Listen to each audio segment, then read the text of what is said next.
نحمده ونصلی علی رسولہ النبی الکریم۔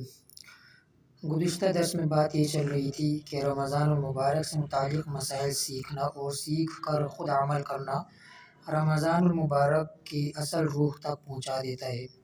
رمضان کے فضائل اور مسائل پر عمل کرنے کے بعد اگر دوسروں کو سکھا دیا تو سکھانے کے جو فضائل ہیں وہ بھی ہمیں سب نصیب ہوں گے۔ مثلا ایک حدیث میں آتا ہے کہ حضرت ابو امامہ رضی اللہ تعالیٰ عنہ روایت کرتے ہیں کہ نبی کریم صلی اللہ علیہ وسلم کے سامنے دو آدمیوں کا ذکر کیا گیا، جن میں ایک عابد تھا، ساری رات تہجد کی نمازیں پڑھتا، سارا دن نفلیں پڑھتا، ذکر اذکار تلاوت میں لگا رہتا، یعنی ہر وقت عبادت کرتا رہتا۔ اور دوسرا آدمی وہ عالم تھا، اس کے پاس دین کا علم کا ذخیرہ تھا، علم کا بہت بڑا اس کے پاس ایک ذخیرہ تھا، معلومات تھی۔ رسول اللہ صلی اللہ علیہ وسلم نے ارشاد فرمایا کہ عالم کی فضیلت عابد پر ایسی ہے جیسے میری فضیلت تم میں سے ایک معمولی شخص پر، ادنا شخص پر۔ اب دیکھیں ساری رات عبادت کرنا وہ کم نہیں ہے، یہ نہیں ہے کہ وہ معمولی چیز ہے، لیکن مقصد یہ بتانا ہے کہ عالم اور عابد کے درمیان فرق کیا ہے اور اللہ کے نزدیک دونوں کا مقام اور مرتبہ کتنا ہے۔ تو عالم کی فضیلت یہ بتائی کہ عابد پر عالم کی فضیلت ایسی ہے جیسی میری فضیلت تم میں سے کسی معمولی شخص پر۔ اس کے بعد نبی کریم صلی اللہ علیہ وسلم نے ارشاد فرمایا کہ لوگوں کو بھلائی سکھانے والے پر اللہ تعالیٰ، ان کے فرشتے، آسمان اور زمین کی تمام مخلوقات، یہاں تک کہ چونٹیاں اپنے بل میں اور مچھلیاں پانی میں اپنے اپنے انداز میں رحمت بھیجتی ہیں اور دعائیں کرتی ہیں۔ تو لوگوں کو بھلائی سکھانے میں بھی فائدہ ہے۔ اور ایک اور حدیث شریف میں ہے کہ نبی کریم صلی اللہ علیہ وسلم نے ارشاد فرمایا کہ مومن مسلمان کے مرنے کے بعد جو وہ اعمال کرتا رہتا تھا، مرنے کے بعد عمل نہیں کر سکتا، سلسلہ موقوف ہو جائے گا، لیکن چند اعمال ایسے ہیں کہ مرنے کے بعد بھی اس کا ثواب اس کو ملتا رہے گا۔ ان میں سے ایک تو وہ علم ہے جو اس نے کسی کو سکھا دیا اور علم پھیلا دیا، اس کے مرنے کے بعد جن لوگوں نے اس سے علم سیکھا اس علم پر عمل کرتے رہیں گے، اس کو ثواب ملتا رہے گا۔ اور دوسری وہ نیک اولاد، نیک صالح اولاد جس کو وہ دین سکھا کر مرا ہو، دین سکھایا ہو، دین کا علم سکھایا ہو۔ اور تیسرا قرآن شریف جو وہ وراثت کے اندر چھوڑ کر گیا ہو۔ اور چوتھا اگر کسی نے کوئی مسجد بنا دی ہو، اس مسجد میں لوگ نماز پڑھتے رہیں گے، اس کو مرنے کے بعد بھی ثواب ملتا رہے گا۔ یا کسی نے مسافر خانہ بنا دیا ہو، یا کسی نے کوئی نہر کھدوا دی ہو، یا کوئی ایسا صدقہ جس کو اس نے اپنی زندگی اور صحت میں اس طرح دیا ہو کہ مرنے کے بعد اس کو ثواب ملتا رہے۔ مثلا کوئی چیزیں وقف کر دی ہوں، اللہ کی راہ میں صدقہ کر دی ہو۔ اور ایک اور حدیث شریف میں نبی کریم صلی اللہ علیہ وسلم نے فرمایا کہ اللہ تعالیٰ سرسبز و شاداب رکھے اس آدمی کو جو ہم سے کوئی بات سنے، کوئی حدیث سنے اور اسے آگے پہنچا دے، جیسا کہ اس نے سنا ویسے ہی آگے بیان کر دے۔ اور یہ بھی فرمایا کہ بہت سے ایسے بھی آدمی ہیں جن کو بات پہنچائی جائے تو وہ زیادہ محفوظ کرنے والے ہوتے ہیں بنسبت سننے والے سے۔ استقبال رمضان سے متعلق چند باتیں پڑھیں گے۔ پہلا عمل نبی کریم صلی اللہ علیہ وسلم نے خطبہ پڑھا تھا۔ شعبان کی آخری تاریخوں میں نبی کریم صلی اللہ علیہ وسلم نے خطبہ پڑھا اور اس میں آپ نے فرمایا کہ اے لوگوں، تمہارے اوپر ایک بہت بڑا مہینہ آنے والا ہے جو کہ بہت برکتوں والا ہے۔ اس مہینے میں ایک رات یعنی شب قدر ایسی مرتبے اور بلند درجے والی رات ہے جو 1000 مہینوں سے بڑھ کر ہے۔ اور اللہ تعالیٰ نے اس مہینے کے روزے مسلمانوں پر فرض فرمائے ہیں، اور اس مہینے کی رات کا قیام یعنی تراویح کو ثواب کا چیز بنایا ہے۔ اور جو شخص اس مہینے میں کسی نیکی کے ذریعے اللہ کا قرب حاصل کرے وہ ایسا ہے جیسے رمضان کے علاوہ کسی اور مہینے میں فرض ادا کرے، یعنی نفل۔ کوئی اگر نفل ادا کرتا ہے تو نفل کا ثواب فرائض کے برابر کر دیا جاتا ہے، اور کوئی ایک فرض ادا کرے تو ایک فرض کا ثواب 70 فرائض کے برابر کر دیا جاتا ہے اس ماہ رمضان میں۔ اور آپ نے یہ بھی فرمایا کہ جو شخص کسی روزے دار کو روزہ افطار کرائے وہ اس کے لیے گناہوں کے معاف ہونے اور دوزخ سے نجات کا ذریعہ ہوگا۔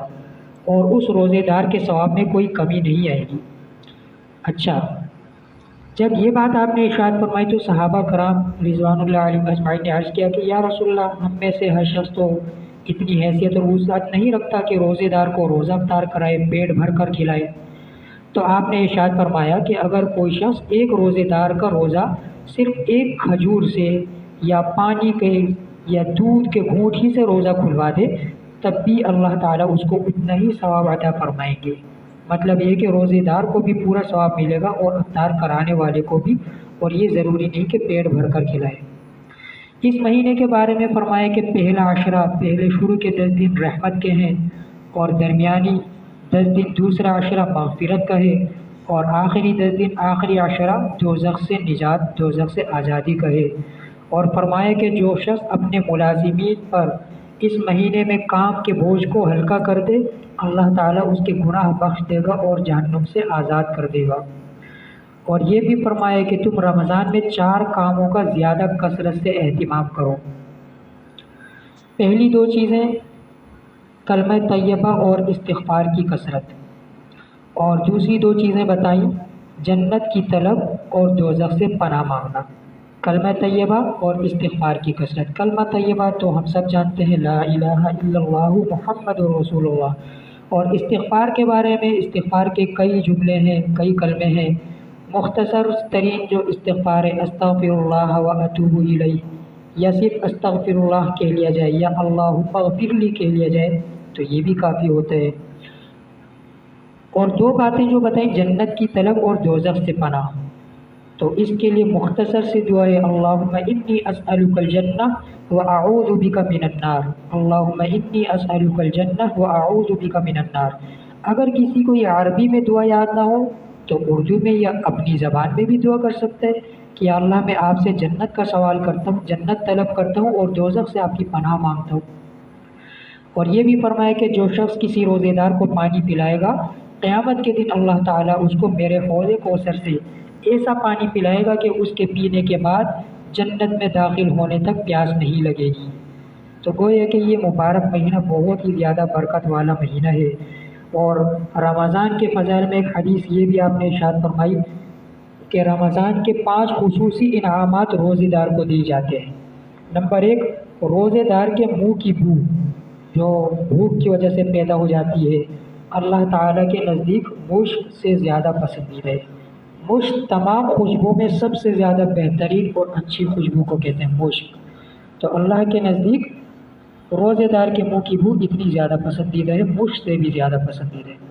نمبر 2، یہ فضیلت ہے کہ روزے دار کے لیے دریا کی مچھلیاں تک دعائیں مغفرت کرتی ہیں اور افطار کے وقت تک کرتی رہتی ہیں۔ نمبر 3، یہ فرمایا کہ جنت ہر روز روزے دار کے لیے سجائی جاتی ہے، اور اللہ تعالیٰ ارشاد فرماتے ہیں کہ قریب ہے کہ میرے بندے دنیا کی مشقتیں اپنے اوپر سے پھینک کر تیری طرف آئیں گے۔ اور ایک اور فضیلت یہ بتائی کہ اس ماہ مبارک میں سرکش شیاطین قید کر دیے جاتے ہیں، وہ رمضان کے مہینے میں ان برائیوں کی طرف نہیں پہنچ سکتے جن کی طرف وہ دوسرے مہینوں میں پہنچ سکتے ہیں۔ یعنی رمضان میں شیاطین قید ہونے کی وجہ سے روزے داروں پر گناہوں پر ابھار نہیں سکتے، بہکا نہیں سکتے۔ اچھا، ایک سوال یہ پیدا ہوتا ہے کہ رمضان کے مہینے میں بھی روزہ رکھنے کے بعد بھی بعض لوگ گناہوں میں مبتلا ہو جاتے ہیں۔ اس کی وجہ یہ ہے کہ علماء نے یہ جواب دیا ہے کہ ایک بات تو یہ ہے کہ حدیث میں فرمایا سرکش شیاطین قید کر دیے جاتے ہیں، یعنی جو بڑے اور سرکش طاقتور قسم کے ہوتے ہیں وہ قید کیے جاتے ہیں، چھوٹے موٹے شیاطین جو آزاد ہوتے ہیں وہ بہکاتے ہیں۔ اور دوسرا جواب یہ دیا کہ شیاطین تو قید کر دیے جاتے ہیں لیکن انسان کا ایک دشمن اس کا اپنا نفس بھی ہے، نفس بھی ہے جو انسان کو گناہ پر ابھارتا ہے۔ انسان کا نفس گناہ کرانے میں شیطان سے کم نہیں ہے، اور جس کو گناہوں کا چسکا لگ جائے تو وہ گناہوں کی پٹری پر چل پڑتا ہے، اس کی عادت ہو جاتی ہے۔ لیکن پھر بھی عموماً دیکھنے میں یہی آتا ہے کہ گناہوں کی کمی ہو جاتی ہے اور عبادت کی کثرت، ہر بندہ یہ دیکھتا ہے کہ عبادت زیادہ سے زیادہ لوگ کر رہے ہوتے ہیں۔ اور رمضان کی آخری رات میں روزے داروں کے لیے مغفرت کی جاتی ہے۔ صحابہ رضوان اللہ علیہم اجمعین نے عرض کیا یا رسول اللہ، یہ شب مغفرت کیا شب قدر ہے؟ تو آپ نے فرمایا نہیں، بلکہ دستور یہ ہے کہ مزدور کو کام ختم ہونے کے وقت مزدوری دے دی جاتی ہے۔ شیاطین اور سرکش جنات جکڑ دیے جاتے ہیں اور دوزخ کے سارے دروازے بند کر دیے جاتے ہیں، ان میں سے کوئی دروازہ بھی کھلا نہیں رہتا، اور جنت کے تمام دروازے کھول دیے جاتے ہیں، اس کا کوئی دروازہ بھی بند نہیں کیا جاتا، اور اللہ کی طرف سے ایک پکارنے والا پکارتا ہے کہ اے خیر اور نیکی کی طرف بڑھنے والے قدم آگے بڑھا، اور اے برائی بدی کی طرف بڑھنے والے آگے نہ آ، رک جا۔ اور اللہ کی طرف سے بہت سے گناہ گار بندوں کو دوزخ سے رہائی دی جاتی ہے، یعنی ان کی مغفرت کا فیصلہ فرما دیا جاتا ہے، اور یہ سب رمضان کی ہر رات میں ہوتا ہے۔ شعبان کا مہینہ آتا تھا تو نبی کریم صلی اللہ علیہ وسلم یہ دعا پڑھا کرتے تھے، اللہم بارک لنا فی رجب و شعبان وبلغنا رمضان، اللہم بارک لنا فی رجب و شعبان وبلغنا رمضان، یعنی اے اللہ ہمیں رجب اور شعبان کے مہینوں میں برکت عطا فرمائے اور اپنے فضل و کرم سے رمضان المبارک تک پہنچا دے۔ استقبال رمضان کا ایک عمل ہے روزے کے مسائل سیکھنا۔ استقبال رمضان کا پہلا عمل بتایا تھا کہ نبی کریم صلی اللہ علیہ وسلم نے خطبہ پڑھا اور رمضان کے فضائل بتائے، اور دوسرا عمل یہ بتایا کہ رمضان آنے تک یہ دعا پڑھی جائے، اللہم بارک لنا فی رجب و شعبان وبلغنا رمضان، دو ہو گئے۔ تیسرا عمل استقبال رمضان کا روزے کے مسائل سیکھنا، جو چیز فرض ہو اس کا سیکھنا بھی فرض ہے، اور جو واجب ہو اس کا سیکھنا واجب ہے، لہٰذا جن پر روزہ فرض ہے یعنی بالغ ہو، عاقل ہو، آزاد ہو، تو جن پر روزہ فرض ہے وہ رمضان سے پہلے ہی روزے کے ضروری مسائل سیکھ لیں، تاکہ اسے علم ہو کہ کن باتوں سے روزہ ٹوٹ جاتا ہے اور قضا و کفارہ دونوں واجب ہوتے ہیں، اور کن باتوں سے روزہ ٹوٹتا ہے لیکن صرف قضا واجب ہوتی ہے اور کفارہ واجب نہیں ہوتا۔ قضا اور کفارے کا تفصیلی بیان آگے آئے گا انشاءاللہ، تب بتاؤں گا کہ قضا کس کو کہتے ہیں اور کفارہ کسے کہتے ہیں، اور اس کو یہ بھی علم ہونا چاہیے کہ وہ کون سی چیزیں ہیں جن سے روزہ صرف مکروہ ہوتا ہے، ٹوٹتا نہیں ہے، اور وہ کون سی چیزیں ہیں جو روزے کی حالت میں جائز اور درست ہیں، وغیرہ وغیرہ۔ تو یہ ساری چیزیں تو روزے کے مسائل سیکھنے ہی سے آئیں گی،